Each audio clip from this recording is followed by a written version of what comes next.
जी, तो आज की इस वीडियो में मैं आपसे शेयर करूँगी कि किस तरीके से आप इज़िली अपने घर पे मौजूद चीज़ों से अच्छी-सी रेमेडी तैयार कर सकती हैं और क्रीम ब्लीच तैयार कर सकती हैं। बिल्कुल उसी क्रीम ब्लीच के मद्देमुकाबिल जो आप बाज़ार से इतने महँगे-महँगे प्रोडक्ट खरीद कर ला रही होती हैं, ख़ासकर गोल्डन ग्रीन क्रीम ब्लीच जो होती है वो बहुत महँगी भी होती है और आप इसको अफ़ोर्ड बाज़ ख़वातीन नहीं भी कर पाती, तो उसको ईज़िली मैं घर पे आपको बनाने का तरीका सिखाऊँगी। लेकिन उससे पहले मैं आपसे ये टिप शेयर कर दूँ, जो ख़वातीन कपड़े सिलाई करने की शौकीन होती हैं या फिर उनका यही प्रोफ़ेशन होता है, वो कपड़े सिलाई कर रही होती हैं, ईद का मौका आ रहा है, ऊपर-नीचे बगाए-बगाए उनके पास कपड़े आ रहे होते हैं और वो इस तरह की जो डिज़ाइन करने की जो चीज़ें होती हैं या फिर क धागा होता है या लेसेस वग़ैरह होती हैं, अक्सर कपड़ों से बच के, तो वो इस तरह रह जाती हैं और बिखरी पड़ी रहती हैं और ख़वातीन बहुत इस चीज़ से डिस्टर्ब हो रही होती हैं। तो अब उनको परेशान होने की ज़रूरत नहीं है, मैं आपको बहुत ही आसान सा तरीका बताऊँगी, आप इनको किस तरीके से सेव कर सकती हैं। चूँकि इनमें इनको सेव करने के लिए हमें किसी न किसी ऐसे जो है वो बॉक्सेस की ज़रूरत होती है या फिर कोई कंटेनर हो उसको ज़रूरत होती है कि बच्चे भी बखेर देते हैं चीज़ों को और ख़ुद को भी जो जब टाइम पे चीज़ हो तो मिल नहीं रही होती। तो इसके लिए बहुत आसान टिप मैं आपसे शेयर करूँगी। इस तरह के हमारे घर अक्सर आइसक्रीम होगी या फिर मिठाई के बॉक्सेस हो गए और या फिर किसी भी चीज़ के कंटेनर आपके पास जब घर पे आते हैं तो आप उनको फेंका बिल्कुल भी ना करें।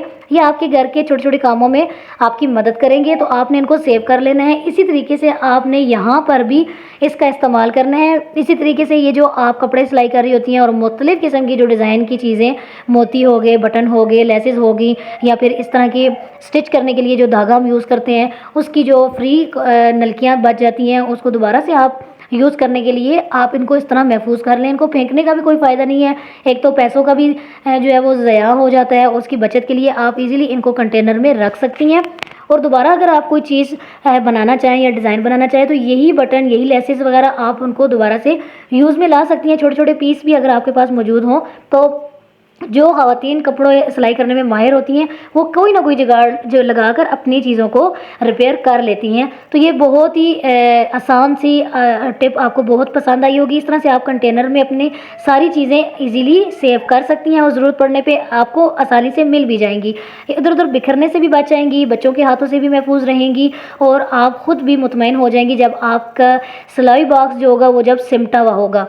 तो घर की वैसे भी जो एक्स्ट्रा चीज़ें होती हैं जो इधर से उधर बिखरी पड़ी हुई होती हैं और जब ज़रूरत पड़ने पे हमें मिल नहीं रही होती, तो इस तरह से आपने छोटे-छोटे जो कंटेनर होते हैं वो आप अपने पास महफूज़ रखा करें। उनमें ये चीज़ें आप ईज़िली रख के अपने घर को सँवार सकती हैं बग़ैर किसी मेहनत के या बग़ैर किसी पैसों के। आप ईज़िली अपनी चीज़ों को आसानी से महफूज़ कर सकती हैं। इस तरीके से देखें, आप कंटेनर में आप डालेंगे तो आपके जितनी भी ये चीज़ें होंगी, छोटी-छोटी मोती हो गए, बटन हो गए या लेसेस होगी, वो ईज़िली आपके पास महफूज़ हो जाएँगी।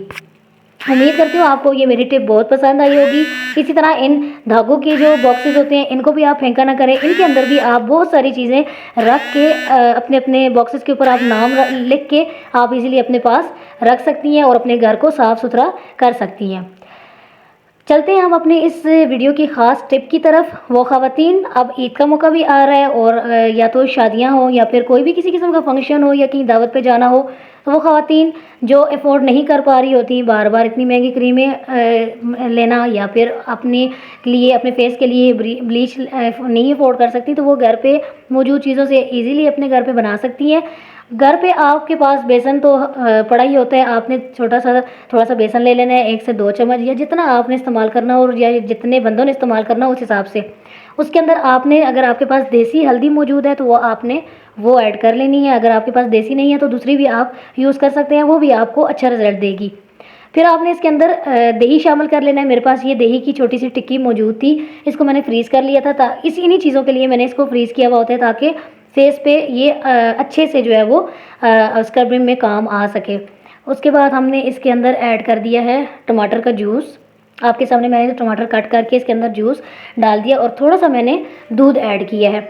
आप इसको अच्छे तरीके से फिर आप मिक्स कर लीजिएगा और मिक्स करने के बाद ये अच्छा सा मिक्सचर आपके लिए तैयार हो जाएगा। बिल्कुल उसी तरह जो आप बाज़ार से क्रीम ख़रीद कर लाते हैं, ब्लीच क्रीम, उसकी तरह ही ये आपको देगा। और ये दही जब पिघल जाएगा तो ये ठंडा-ठंडा भी जब आप अपने फेस पे लगाएंगे तो आपको बहुत ही अच्छा लगेगा और आपकी स्किन ग्लो करेगी। इस तरह से नाज़रीन आपने पेस्ट बना लेना है और अपने चेहरों पे, हाथों पे और पाँव पे अप्लाई करना है और 15 से 20 मिनट आपने इसको छोड़ देना है और आपने स्क्रबिंग करते रहना है। तो देखिएगा कि आपका चेहरा बिल्कुल सफ़ेद और बिल्कुल साफ़ सुथरा हो जाएगा और आप 100% रिजल्ट आपको मिलेगा।